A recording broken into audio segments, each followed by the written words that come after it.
Today, we're diving into a really fascinating marketing playbook, one that claims to turn brands into actual citywide movements. You see, this agency says traditional advertising is pretty much dead. They believe the future is all about embedding stories directly into a city's culture. So let's see how they actually pull that off. I mean, this one quote really says it all, doesn't it? The goal here isn't just to get you to see a billboard. No. The goal is to become part of the daily conversation, a story that literally unfolds across an entire city. This sets the stage for a way more ambitious approach to marketing, one they actually break down into a 5-act play. So what does that even mean, creating cultural waves? Well, their whole philosophy is that the best marketing isn't just something you see, it's something you feel. It has to become part of the culture. They use this really powerful local metaphor, saying they want to create narratives that stick like litichaka memories. Now, for those who don't know, that's a super beloved traditional dish from the region.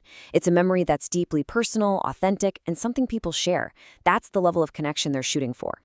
And to get there, they don't just rely on some random flash of inspiration. Nope, they follow a very structured 5-act process, and they frame it just like a play, designed to take a brand from a quiet opening scene to a massive citywide spectacle.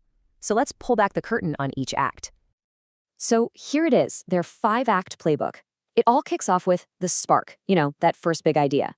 Then it moves to the first drop, where they start seeding the story.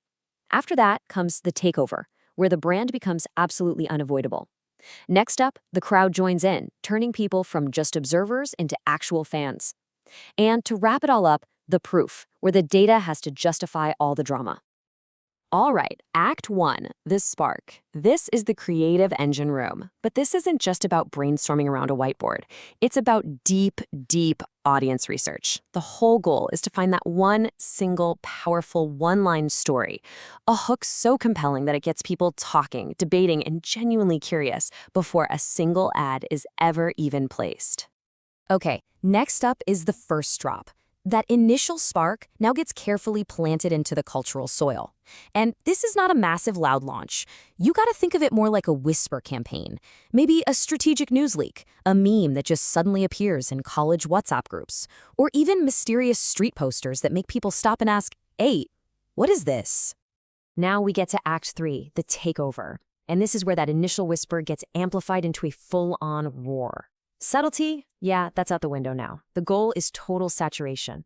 Suddenly, the brand is just unavoidable. It's wrapped around city buses, it's on snack packaging at your local store. It's a full-scale blitz designed to make the story a physical, unmissable part of the city.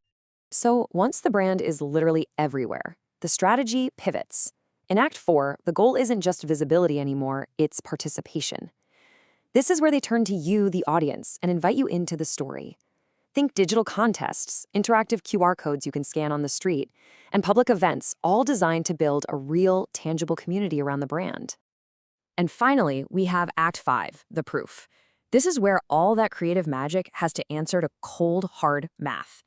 The agency is really clear that none of this is just guesswork. They use AI-powered analytics, SEO tracking, and sales data to measure everything, proving that this whole citywide narrative actually had a real, measurable impact on the bottom line.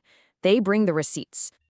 Okay, so that 5-act structure is a pretty powerful blueprint, right?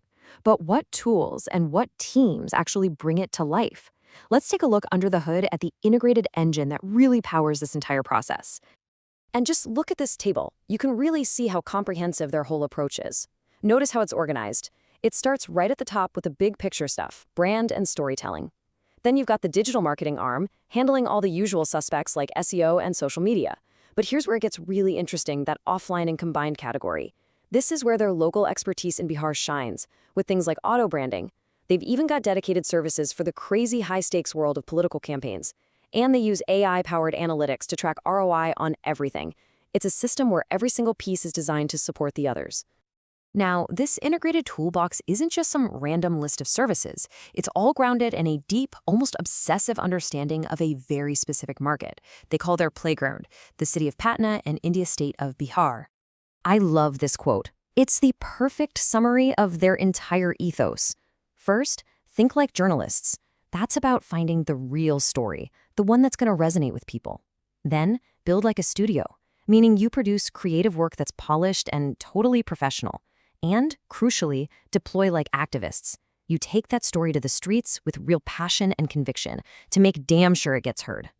And this brings us right to their core formula. It's a constant balancing act between what they call the art and the arithmetic. So on one side, you have the wild, street-smart, creative ideas that are fueled by a real understanding of human psychology. But on the other side, every single one of those ideas is anchored in data, in AI-powered insights, and a relentless focus on proving a return on investment. One just doesn't work without the other. But ultimately, when you boil it all down, their key differentiator is this deep-rooted local knowledge. They basically argue that you can't create a cultural movement from an office hundreds of miles away. Their big claim is an unparalleled understanding of Bihar's culture, the specific dialect, the inside jokes, the local points of pride. They know what makes the audience tick because, well, they are part of that audience. So, where do you take a philosophy like this to put it to the ultimate test? Well, you take it to the highest stakes arena of all, a place where a compelling story isn't just important, it's everything. Welcome to the political battlefield. And this is the fundamental question they pose. I mean, think about it. In a political campaign, your competition isn't just the other candidates.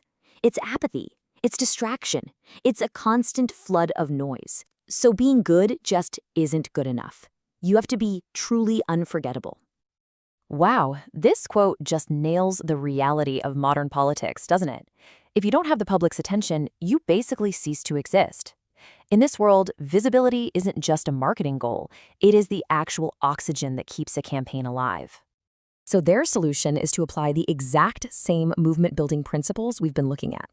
The goal is to create a campaign that people just can't stop talking about, through slogans that crowds start chanting on their own, banners that literally stop traffic, and stories that spread with the speed and power of grassroots gossip. And this brings us to their final, really confident pitch.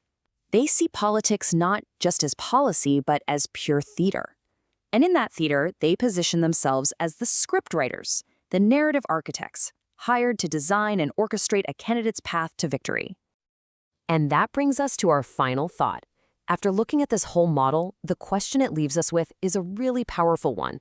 It challenges all of us to think about the difference between just broadcasting a message and creating a true self-sustaining movement that really captures hearts and minds. It's a compelling idea to reflect on for sure.